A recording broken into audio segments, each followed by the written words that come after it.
We have new reporting about what the president told the Russians inside the Oval Office during their meeting. And remember, it was the day after the president fired James Comey at the FBI.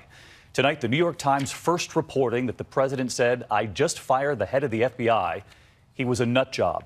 The Times reporting that the president said, "I faced great pressure because of Russia." That's taken off. ABC's chief White House correspondent Jonathan Karl on why those words could become very important and how the White House is responding tonight.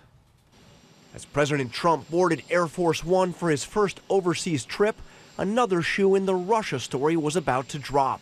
Tonight, the New York Times is reporting that less than 24 hours after firing James Comey, the president boasted about his decision to those Russian officials he met with in the Oval Office. "I just fired the head of the FBI," the president told them, according to the Times. "He was crazy, a real nut job."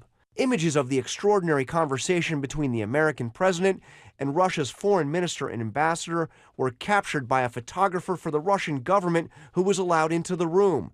And details of the conversation included in an official White House document, which was read to the New York Times.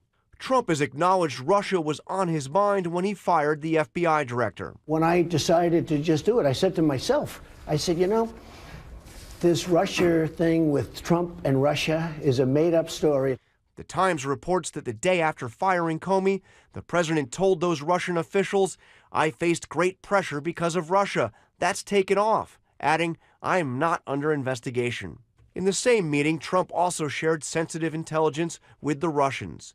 All this sets the stage for a coming showdown with Comey, who is expected before long to tell his story to Congress. The president claims Comey assured him he is not under investigation, but Comey has told associates that's just not true.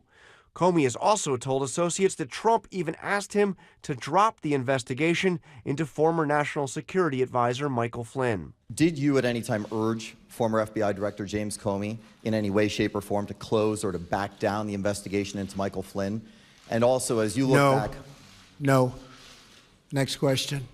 Sources close to Comey say the former FBI director kept meticulous notes, including about a dinner where he says the president asked him to pledge his loyalty. Today, a friend of Comey says the director was disturbed by the president's overtures, particularly at this moment, early on in the administration. Comey was summoned to meet with the president, but tried to blend into the curtains. He really wanted to kind of blend in and not be singled out. It was, almost like a chameleon, camouflaged blend against in. the wall. But the president spotted him. He's become more famous than me. Comey was just completely disgusted by the episode. He thought it was an intentional attempt to compromise him in public. John Karl with us live tonight from the White House. And John, the White House tonight, and this was significant today, is not disputing this conversation between President Trump and the Russians in the Oval Office. They are not denying it. They are not confirming it either.